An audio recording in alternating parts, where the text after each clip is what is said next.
In this week's edition of Contact, which is what we call our church's newsletter, Talitha wrote a nice reflection on the anniversary of the COVID-19 shelter-in-place rules. I particularly liked reading her memories about our first online celebration, which Talitha and Marcia and I made together exactly a year ago in the sanctuary. We were thinking then, as we made that service, that online celebration would be something we'd do a couple of times, 2 or 3 weeks at the most. And boy, were we wrong. I'm glad I didn't know then what I know now, because I'm not sure I could have processed the knowledge that the COVID pandemic would take the lives of more than 525,000 people in the United States in the first year, and more than 2.5 million people globally. That well more than a year would pass before we gathered together in person on a Sunday morning for worship, and that I would be spending an unimaginable amount of time reinventing my job. Learning, for example, to preach as I am now, using a teleprompter, which I can guarantee you is not something they taught us to do at Princeton Theological Seminary in the early 90s. On several occasions over the last 12 months, I purchased photographic equipment that I hoped would improve my video making skills, and sometimes it did. But if I'm honest, I also purchased this equipment because I'm a bit superstitious.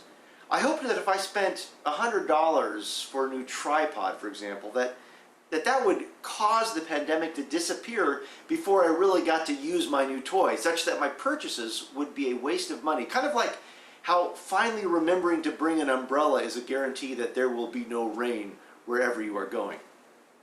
Now in this case, I really wish my superstitions had been correct. I'd be very happy to buy more studio lights if that would allow us to get rid of the masks and allow us to sing together, but superstitions are just that. They're superstitions. And religion and spirituality that are based on superstitions are to be avoided whenever possible, even when all you're trying to do is stop a pandemic by picking up a used autofocus zoom lens online. During Lent, I've been preaching on unhealthy and toxic religion and spirituality, and this week I want to address an expression of superstitious religion and spirituality, and that is the idea that God condemns us for making mistakes, or for failing to believe certain complex theological propositions, or for breaking certain rules involving human intimacy, or for chewing tobacco, or whatever. Now, some of my more conservative and evangelical friends, if they're watching this sermon, they might object by saying that there are all sorts of places in the Bible where God does in fact condemn folks for such things as idolatry, or for ignoring the needs of the poor and the marginalized. But I would say that the Bible is in conversation with itself on the issue of condemnation, and that the idea that God condemns humanity for not obeying seemingly random dictates from on high, well, that's only half of that conversation. But the other half of the conversation, which is found in places like the books of Job and Ecclesiastes, the Proverbs, several of the Psalms, and much but not all of the New Testament, including this week's reading from John's Gospel, the other half of the conversation is that God does not condemn us. Insofar as it feels like we're being punished by God, that's either random natural bad luck, or we are suffering the consequences of bad decisions that we have made.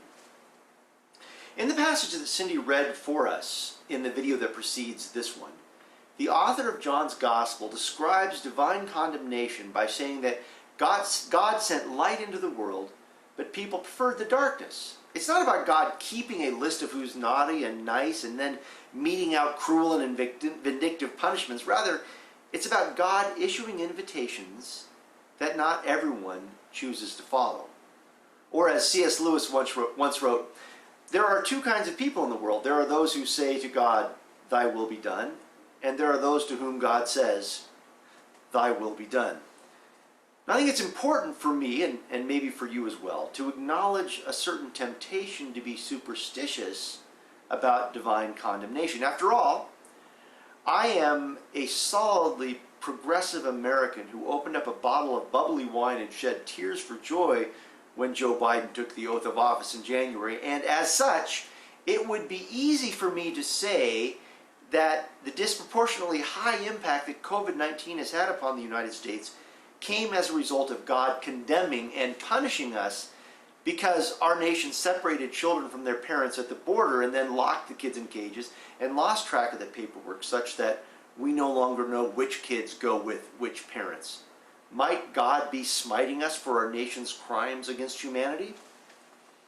Well, the answer, of course, is no. It is up to us to fix the tragedy along the border, which was wrought by evil immigration policy. God gives us tools to make things right, a sense of right and wrong, a wonderfully active mind that can invent new and just ways of fixing the system and atoning for the sins of the past. God certainly shines light into the darkness, and we can choose to walk in the light. But God does not visit vindictive acts of condemnation on whole populations because of the misdeeds of their leaders. God is not a psychopath. If there is any condemnation around COVID in the United States, it is this. We knew that wearing masks and practicing social distancing would save lives, and far too many of us, including a good number of our political leaders, far too many of us ignored the science.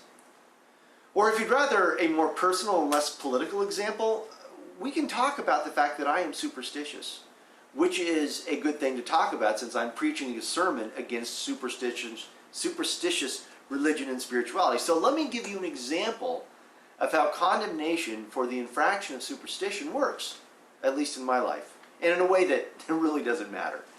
So my son William is a fan of the soccer team Napoli, and his enthusiasm for the club has rubbed off on me such that I ordered a bag of coffee from Naples. I use this coffee to make cappuccino to drink every time we watch a Napoli game together, and I do this because Kimbo, the company that roasts and sells the coffee I bought, Kimbo is one of Napoli's main sponsors. Now, I am condemned and punished every time I give in to the temptation to act out my superstitions by making and drinking cappuccino made from Neapolitan coffee. And the punishment that I must endure is drinking a cappuccino that doesn't taste as good as the one that I would make from my own freshly roasted and ground coffee beans. That's not God condemning me with less enjoyable cappuccino. It is me suffering the consequences of my misguided superstition, which, by the way, seems to have little effect on the team's actual performance. Now, I'm confident that it has been well over 50 years since any pastor at Montclair Presbyterian Church ever preached a sermon suggesting that God condemns people for failing to follow the complex minutiae of arbitrary and arcane religious rules, or that God punishes us for our mistakes. But it always has been the case that the congregation of Montclair Presbyterian Church has sought to address various kinds of injustice and inequality in the world. Clear back to the 1960s, our congregation was addressing racism in the city's zoning laws. We've addressed the injustice of America's wars in Southeast Asia and Central America. We've worked on gun violence, and we've agitated for a nuclear weapons ban. We've declared ourselves to be a peace church. We've done our level best to make our congregation welcoming and safe for the LGBTQ plus community. And nowadays, we're tackling climate change, and we're talking about issues of structural racism and white supremacy. This is all good work.